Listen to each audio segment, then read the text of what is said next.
코로나19 새 변이인 오미크론 바이러스가 50개 주 전역으로 퍼졌습니다.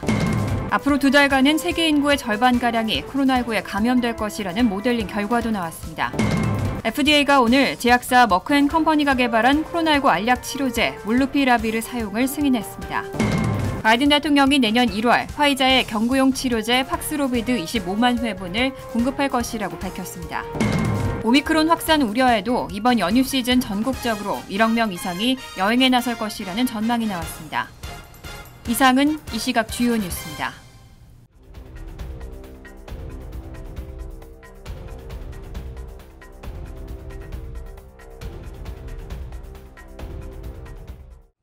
시청자 여러분 안녕하십니까? KBN 뉴스입니다. 코로나19 새 변이인 오미크론 바이러스가 50개 주 전역으로 퍼졌습니다. 지난 21일을 기준으로 일주일 단위 코로나 일평균 신규 환자는 15만 명을 넘어섰습니다. 어제 CNN 방송은 마지막 오미크론 청정 지역이었던 사우스 다코타주에서도 오미크론 확진자가 나왔다며 오미크론은 50개 주 전역으로 퍼졌다고 보도했습니다. 오미크론 환자가 50개 주 전체에서 확인된 것은 캘리포니아주에서 첫 확진자가 나온 이후 22일 만입니다.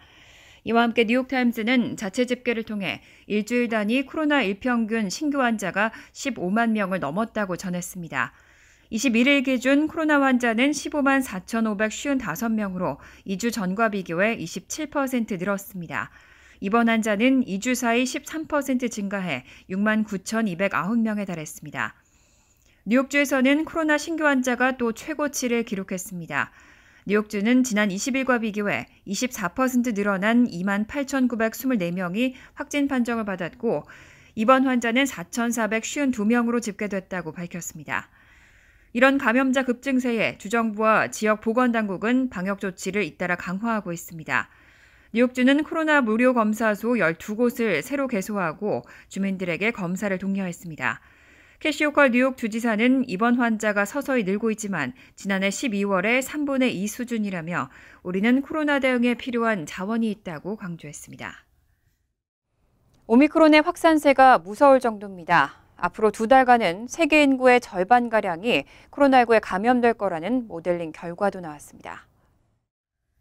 어제 USA 투데이는 워싱턴 의대 건강측정 및 평가연구소 연구진이 오미크론 변이 관련 추가 정보를 담은 코로나19 모델링 결과 앞으로 2달 동안 세계 인구의 절반가량이 코로나19에 감염될 거란 결과가 나왔다고 보도했습니다. 연구진은 미국의 경우 내년 1월 1일부터 3월 1일까지 2달간 1억 4천만 명의 신규 감염자가 나올 것으로 예측했습니다. 이대로라면 3억 3천만 명에 달하는 미국 인구의 3분의 1이 추가 감염되는 셈입니다. 특히 정점은 1월 말로 1일 감염자가 약 280만 명에 이를 것으로 봤습니다. 메타 분석에 따르면 이전 변이로 인한 감염 환자의 약 40%는 증상이 발현되지 않았는데 오미크론 감염자는 90% 이상이 무증상으로 나타났습니다.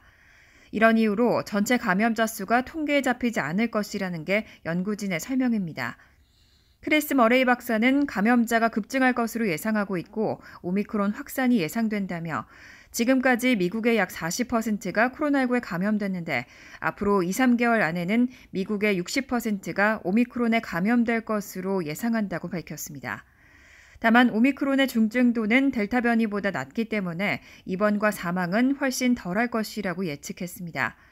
모델링 결과 오미크론 감염으로 인한 입원율은 델타보다 90에서 96%, 치명률은 97에서 99% 낮았습니다. FDA가 오늘 제약사 머크앤컴퍼니가 개발한 코로나19 알약 치료제 몰누피라비르 사용을 승인했습니다. 하지만 처음 발표보다 효과도 떨어지고 부작용 가능성도 나와서 제한적으로 쓰일 것으로 보입니다. FDA는 어제 화이자의 코로나19 알약 치료제 팍스로비드 사용을 승인한 데 이어 오늘은 제약사 머크앤컴퍼니가 개발한 알약 치료제 몰누피라비르 사용을 승인했습니다. 이와 관련해 AP와 로이터 등 언론은 화이자의 치료제가 약효가 뛰어나고 부작용이 적은 것으로 확인됐다면서 상대적으로 머크 치료제의 비중은 줄어들 전망이라고 보도했습니다. 머크앤컴퍼니의 치료제는 몇 주 전까지도 코로나19 팬데믹을 종식할 획기적 대안으로 큰 주목을 받아왔습니다. 하지만 애초 발표보다 실제 효과가 떨어지는 데다 심각한 부작용 가능성이 있어 제한적인 역할에 머물 수도 있습니다. 몰누피라비르가 고위험군 감염자의 입원 및 사망률을 낮추는 비율은 약 30% 정도로 90% 가까이인 화이자 치료제에 비해 크게 낮습니다. FDA는 고위험군을 포함해 입원 가능성이 높은 경증 코로나19 환자를 대상으로 다른 치료제 대안이 없거나 의학적으로 적합한 경우에 대한 몰누피라비르 사용을 허가했습니다. 18세 이하 환자의 경우는 성장에 영향을 미칠 수 있다는 이유로 사용이 금지됐습니다. 약품은 선천적 결손증을 포함한 심각한 안전 문제에 대한 경고를 부착한 상태로 판매될 예정입니다. 가임기 여성은 약 복용 기간 및 이후 며칠간 피임 상태를 유지해야 하고 남성의 경우 최종 복용 이후 3달간은 피임해야 합니다. 화이자 치료제의 경우 이런 부작용은 발견되지 않았습니다. 이렇게 화이자의 팍스로비드가 팬데믹 상황을 바꿀 게임 체인저가 될 수 있을지 기대가 커지고 있는데요. 바이든 대통령은 내년 1월에 우선 25만 회분을 공급할 것이라고 밝혔습니다. 바이든 대통령은 성명에서 FDA가 제약사 화이자 팍스로비드 코로나19 경구 치료제에 대해 승인을 내린 것은 오미크론 신종 변이에 맞서 입원율과 사망률을 낮출 중요한 치료책이라며 우리는 세계 어느 나라보다 공격적으로 대응하고 1,000만 회 분량을 확보했다고 밝혔습니다. 이어 치료제 생산의 복잡한 공정 때문에 약품 생산에는 시일이 소요된다며 1월에는 25만 회분을 공급할 것이고 각 주마다 공평하게 분배해 코로나19 상황이 심각한 지역에 도달하도록 할 것이라고 강조했습니다. 바이든 대통령은 또 화이자가 치료제를 가능한 한 빨리 생산하도록 하기 위해 긴밀한 협조를 이어가고 필요한 모든 자원을 공급할 것이라며 필요하다면 국방물자생산법의 사용도 포함하겠다고 덧붙였습니다. 아울러 오미크론의 확산에도 미국은 그 어느 때보다 이 바이러스와 싸울 준비가 돼 있다며 우리는 백신과 부스터샷을 갖고 있고 이제 또 다른 효과적 치료 방안도 손에 넣었다고 전했습니다. 연말 휴가철을 맞아 가족이나 친지들과의 모임이 늘어나고 있는데요. 질병통제예방센터는 모임을 갖기 전에 코로나19 검사를 받을 것을 당부하고 있습니다. 루셸 월렌스키 CDC 국장은 어제 백악관 코로나19 대응팀 브리핑에서 효과가 증명된 다층적인 보호 전략을 시행하는 게 매우 중요하다면서 국민의 백신과 부스터 접종과 실내 마스크 착용, 모임 전 검사를 당부했습니다. 앞서 바이든 대통령은 공식 겨울철 진입을 맞아 자가 검사 키트 공급과 검사소 추가 설치 등 검사 확대를 공언한 바 있습니다. 월렌스키 국장은 당신과 가족, 친구를 보호하기 위해 코로나19 자가검사를 독려한다고 강조했습니다. 또 백신과 부스터샷의 접종 필요성도 거듭 강조했습니다. 월렌스키 국장은 연휴 기간 자녀 보호를 위해 5세 이상은 백신을 마치도록 독려하고 더 어린 자녀를 보호하기 위해 주변인의 백신 접종과 마스크 착용을 조언했습니다.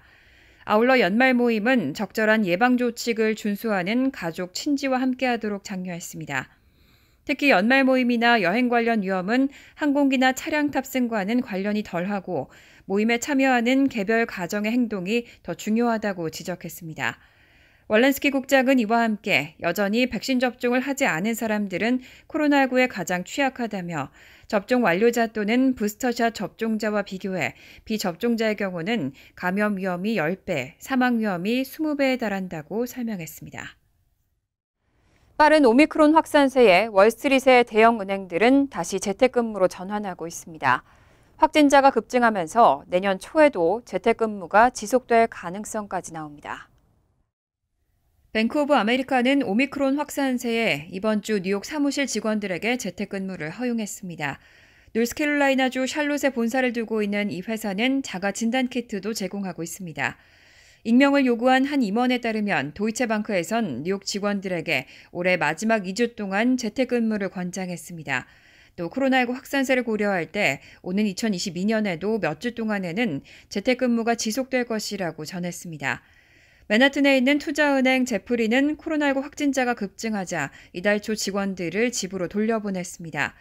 이후 리치 핸들러 최고 경영자는 트위터를 통해 자신이 양성 반응을 보였고 자가 격리 중이라고 밝히기도 했습니다.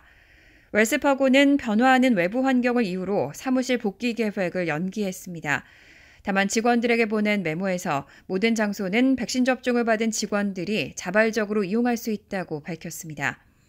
시티그룹은 뉴욕과 뉴저지 직원들에게 재택근무를 선택사항으로 제공하고 있고 모건 스탠리 직원들도 재택근무에 대해 유연성을 제공했습니다. 골드만삭스는 직원들에게 연말 파티를 연기하라고 권고했습니다.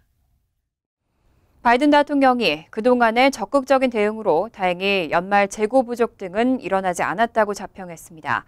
공급망 대란에도 소매점 재고품이 지난해보다 늘었고 배송 속도도 빠르게 유지하고 있다고 강조했습니다. 바이든 대통령은 어제 백악관 사우스코트 강당에서 진행한 공급망 태스크포스 회의에서 자신의 행정부는 공급망 분야에 초점을 맞춰왔다며 다수가 예상한 연말 재고 부족 등의 위기는 일어나지 않았다고 밝혔습니다. 연말 운송 수요 급증 시기에 이루어진 이날 회의에는 페덱스, 옐로캡 등 물류회사와 미국 항만청협회, 의류업체 갭 등 기업 경영진, 노동부와 상무부, 농무부, 교통부 장관 및 브라이언 디스 국가경제위원회 위원장이 참석했습니다. 바이든 대통령은 택배는 이동하고 선물은 배달 중이며 선반은 비지 않았다고 밝히고 현재 소매점 재고품은 지난해 대비 3% 늘었고 재고는 잘 돌아간다면서 페덱스 등의 배송 속도도 팬데믹 이전보다 빠르다고 덧붙였습니다. 또 이런 상황을 두고 일부는 항구에서 우리가 만들어낸 진전 때문이라고 평가했습니다. 아울러 로스앤젤레스와 롱비치 항구에서 8일 이상 적체된 컨테이너 수도 기존의 절반가량으로 줄었다고 강조했습니다. 추가 지원도 거론했습니다. 바이든 대통령은 회의에서 23일 교통부가 전국 항구에 2억 달러의 보조금을 발표할 것이라며 화물 운송 철도에도 상당한 투자를 하고 있다고 강조했습니다. 오미크론 확산에 대한 우려가 커지고 있는데도 연말 연휴 시즌 여행객은 줄지 않을 것으로 보입니다. 이번 연휴 시즌 전국적으로 1억 명 이상이 여행에 나설 것이라는 전망이 나왔습니다. 전미자동차협회는 크리스마스를 앞둔 오늘부터 내년 1월 2일까지 여행객을 1억 900만 명으로 예상했습니다. 이는 지난해 연휴 시즌보다 34% 증가한 것이고 코로나 대유행 이전인 2019년의 92% 수준입니다. 전미자동차협회는 자동차 여행객을 1억 명, 비행기 탑승객을 600만 명으로 예상했습니다. 300만 명은 버스나 기차를 이용할 것으로 전망했습니다. 뉴욕 일원의 차량 통행량도 급증할 것으로 보입니다. 전미자동차협회는 뉴욕의 롱아일랜드 익스프레스웨이 등 주요 도로의 교통량은 4.8배 늘어날 것으로 예상했습니다. 뉴욕과 뉴저지, 펜실베니아 지역을 여행하는 사람이 4천만 명에 달하고 이들 중 90%는 차량을 이용할 것으로 보여집니다. 전미자동차협회는 여행객들이 할 수 있는 모든 예방조치를 취하는 데 익숙해지고 있다고 생각한다며 지난해 연휴 시즌 포기했던 여행을 가려고 하는 것이라고 진단했습니다.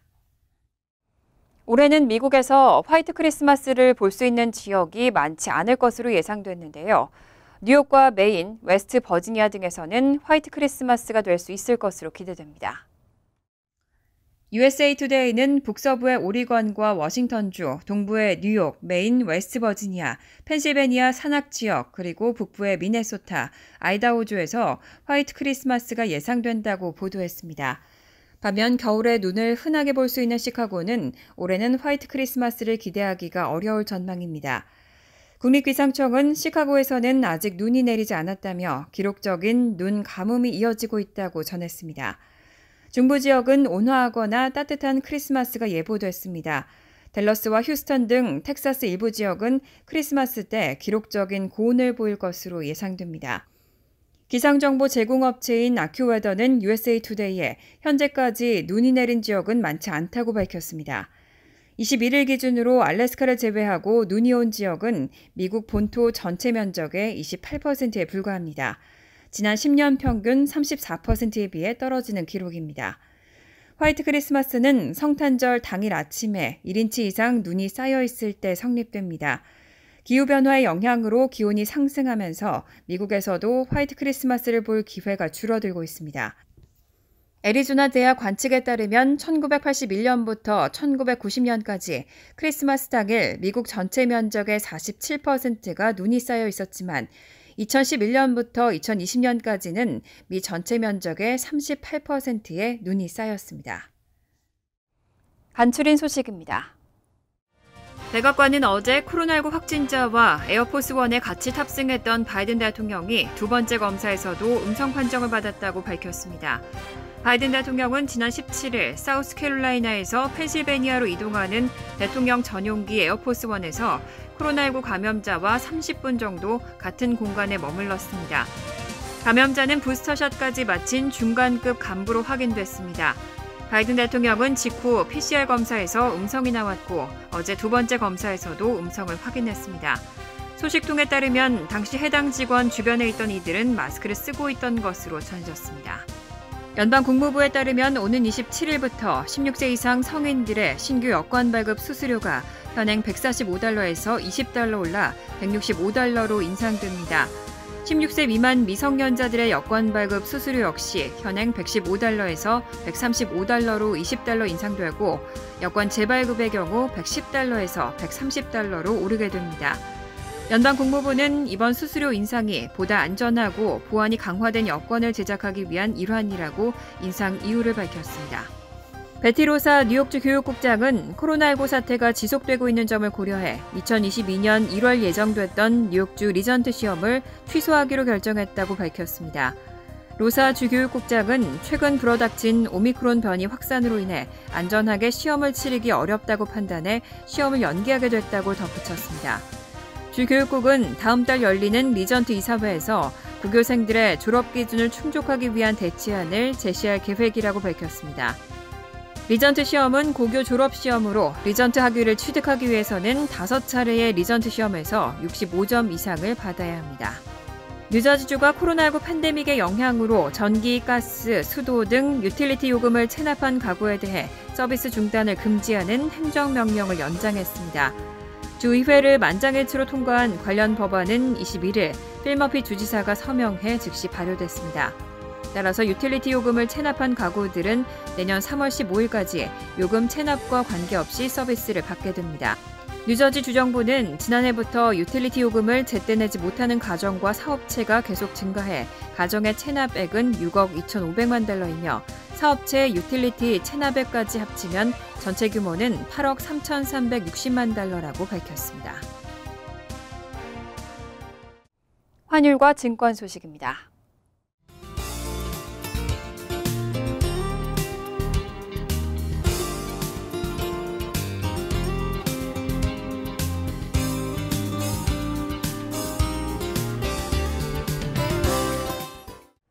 이어서 날씨입니다. 금요일은 대체로 화창하지만 늦은 밤에는 비가 내릴 가능성이 있습니다. 낮 최고 기온은 45도, 섭씨 7도, 밤 최저 기온은 41도, 섭씨 5도로 예상됩니다. 토요일은 흐린 가운데 때때로 비가 오겠습니다. 일요일은 오전 중 30% 정도로 비가 내릴 가능성이 있겠고 이후는 대체로 화창하겠습니다. 이상으로 KBN 뉴스를 마칩니다. KBN과 함께 즐거운 저녁 되시기 바랍니다.